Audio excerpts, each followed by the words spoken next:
Assalamualaikum warahmatullahi wabarakatuh. Selamat pagi, selamat siang, selamat sore, selamat malam teman-temanku semuanya dimanapun Anda berada. Pada kesempatan kali ini saya akan membahas tentang ciri-ciri karburator di motor kita ada masalah atau ciri-ciri karburator atau kerusakan yang ada di karburator.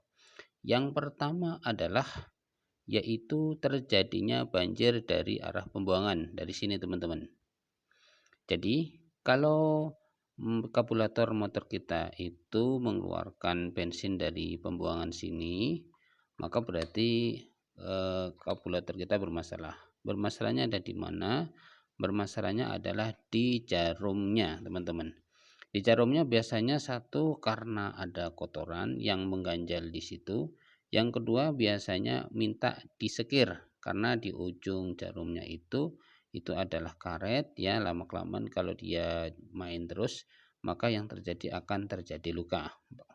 Tapi yang paling pas adalah ketika dibongkar ya, dibongkar dulu kemudian dilihat di ujung jarinya ya, sekecil apapun itu kotoran yang ada di nempel di jarumnya, maka itu yang akan membuat motor itu terjadi banjir di arah pembuangan sini teman-teman.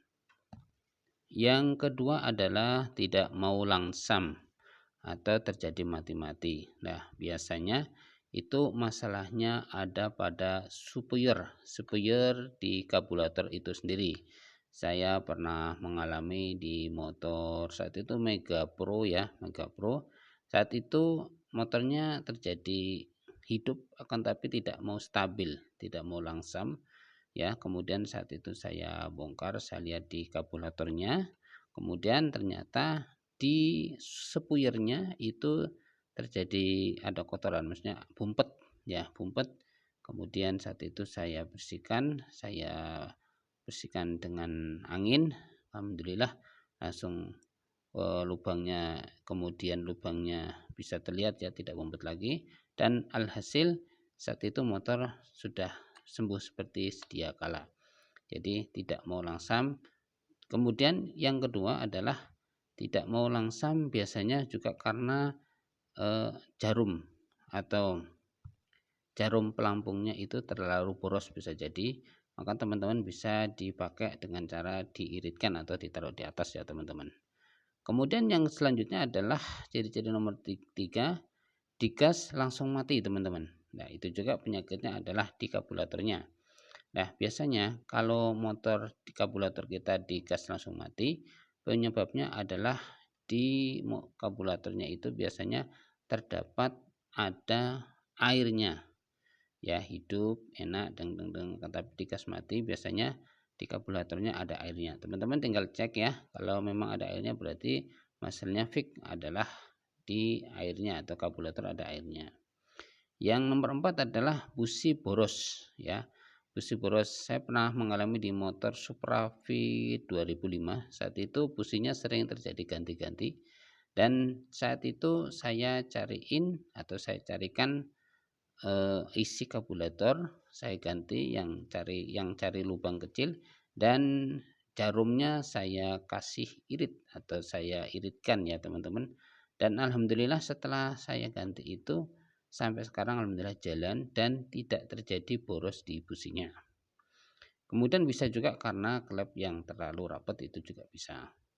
Kemudian yang nomor 5 adalah berebet di pagi hari atau ketika dingin.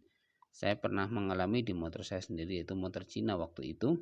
Setiap pagi hari itu ngengkolnya susah banget ya, hidup-hidupnya susah, mau sampai menunggu panas baru mau hidup. Itu pun kalau hidup berebet dulu, bek bek bek bek bek bek bek bek bek bek, nah, seperti itu.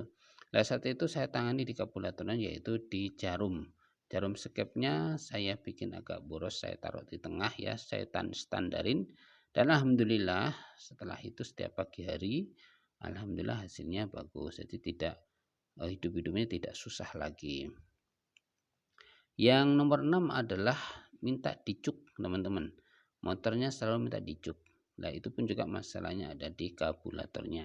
Biasanya kalau motor kita yang karburator minta dicuk itu masalahnya adalah debit minyak yang ada di karburator kurang.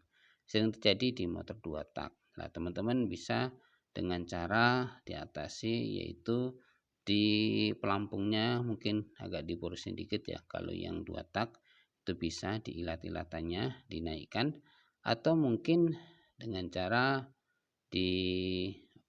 bisa juga diganjal ya. Pada intinya adalah dites, itu memang untuk penanganannya agak lama teman-teman. Jadi proses ya. Jadi pada intinya adalah karena kenapa dicuk, sebabnya karena debit minyaknya kurang, seperti itu. Mungkin itu saja teman-teman semuanya yang bisa saya sampaikan untuk pertemuan kali ini, yaitu ciri-ciri kerusakan yang ada di kabulator. Semoga bermanfaat. Banyak salahnya saya mohon maaf. Terima kasih. Jangan lupa like, comment, and subscribe-nya. Assalamualaikum warahmatullahi wabarakatuh.